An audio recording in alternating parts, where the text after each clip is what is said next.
Welcome back to Eagle Landing Golf Club. Let's get into our teaching lessons with Tim Spangler, the Director of Golf here.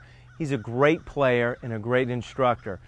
Have you ever wondered why your ball is always going to the right or always going to the left? Has a lot to do, as you're going to find out in this segment, with the swing path. Pay attention to Tim and see if you're one of these golfers and how to correct that. Thanks a lot, Darren. Today I want to talk to you a little bit about the swing path. The swing path is really one of the key factors in what your golf ball does. And the more you can understand that as a golfer, the better you're going to be able to fix what ails you. Again, it's one of those things. Everybody who draws the ball wants to cut the ball. Everybody who cuts the ball wants to draw the ball. It's the same old cliche. If you drive a red car, you want to drive a black one. So today I want to give you the best of both worlds. I want you to be able to understand why you're cutting the ball or why you're drawing the ball, just one element of it. So I have here two orange sticks almost representing railroad tracks. Pick these up, Home Depot, 97 cents. Very useful tool. You won't find a tour bag without them. So pick yourself up a couple sticks, could be an old shaft or whatever. And to show you what the golf ball is going to do, I first want to explain a square club face. When you set up to a normal golf shot, feet, knees, hips, shoulders running parallel to your railroad track, a square golf shot is going to have the club face looking about like that. You can see it's not open, it's not shut. It's almost at a little bit, almost a 45-degree angle. That's a square club face. Now, that's one of the elements. The second element is going to be that swing path. So as I come back, if I come back inside, that's going to create a right to left ball flight or a draw. If I come back outside, that's going to create a left to right shot or a cut shot. And the reason is because if I take it outside this stick line, when I come back, I either reroute it. If you guys ever watch Jim Furyk, you'll see that reroute, but I don't want to reroute it. So if I go outside, I'm going to come straight across it, creating a slice motion, which is going to force that ball to curve left to right. Now, I said that earlier because of the square face, because that square face determines what that golf ball is going to do. If that club is closed when we do that cut motion, we're going to pull it because the club's already closed down. So it's important to know where your club face is at. But again, we're talking swing path. So if I go outside, I cut across it, create a little bit of a slice. If I go inside and I come through it, that's going to create a draw. Now, one of the big things with that draw motion is, as most of us know, our average golfers, we can't finish on our right side. If we're going to draw it with that swing path, we've still got to finish the swing.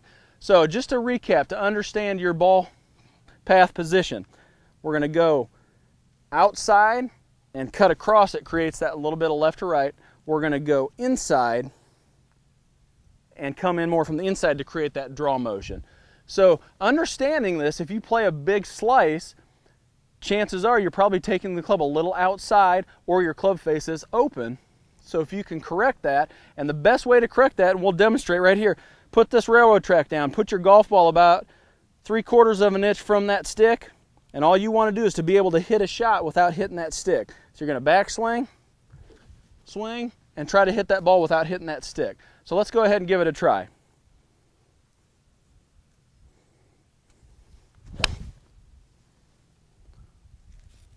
So I hit the ball, didn't hit the stick, it went straight as an arrow. If I wanted to do something different, like the cut shot, I would have taken the club outside the stick, cut across it, the ball would have gone left to right. When we come back, we'll go out on the golf course and work on some of those shots to help you with your swing path. All right, what did I tell you, huh? The guy is a great instructor, Tim Spangler, here at Eagle Landing Golf Club. Hopefully you learned why your ball is doing that, why it keeps going off to the right, or why, if you have that uncontrollable hook, it's happening and you can correct it now. Now, what happens if you need to call out that shot? If you need to hit that shot out on the golf course to get you out of trouble or to advance you down the fairway? We come back from commercial break, he's going to do exactly that. He's going to show you when you need to hit the fade, when you need to hit the draw, how to do it.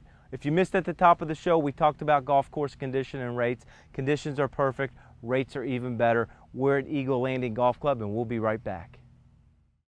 Hey, this is Darren Dorr with Golfer's Guide TV. Now, each and every week we bring you a show and we give you a lot of lessons. We want to make you, the viewer, more part of this show, and we want to help you become a better golfer. So what we're going to do is we're going to take your emails. If you have a problem, we'll work on it on the show. just email me at golfersguidetv@comcast.net. And if we use your email, I'll even throw in a free round of golf from wherever we're giving that lesson from. So a free round of golf and curing your golf game. Simply email me at golfersguidetv@comcast.net and we'll solve your problem and make you a better golfer.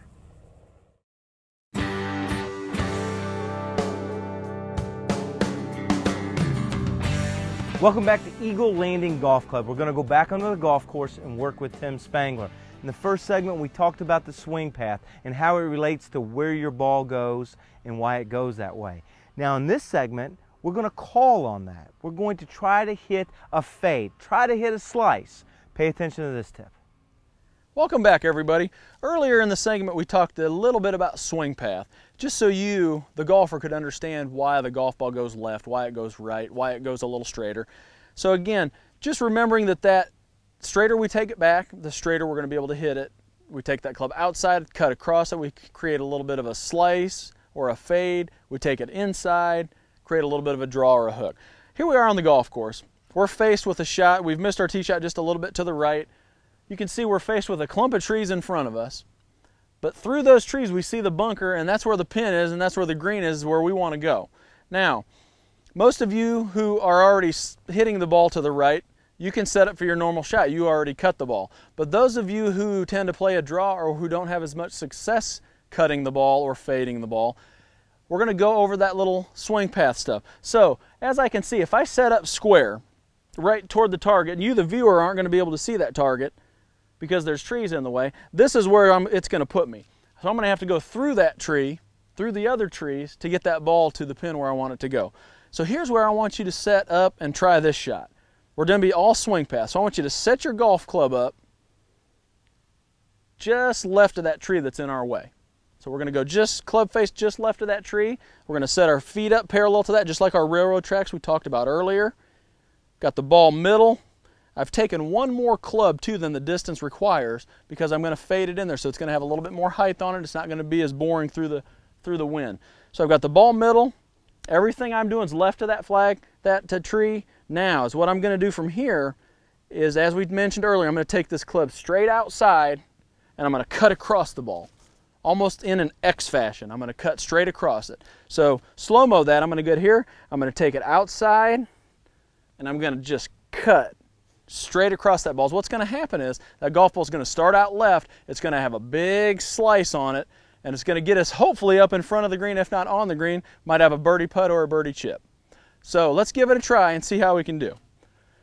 Set up left of the tree. We don't want that tree getting in our way. Railroad tracks going parallel to where I set up. Now all I'm thinking about here is taking the club out and cutting across it. Okay, so now we're going to go ahead and give it a try. Get set up left of that tree. We don't want that in our way. Parallel to that now is what I'm going to do is take it outside and I'm just going to cut across the ball. Cut across it just right. It's curving in there. Did I have enough club? Just in front of the green. So I didn't quite hit it hard enough, but I'm just in front of the green. I've got a safe chip up the hill at the hole. I'm going to be able to save par from this precarious situation.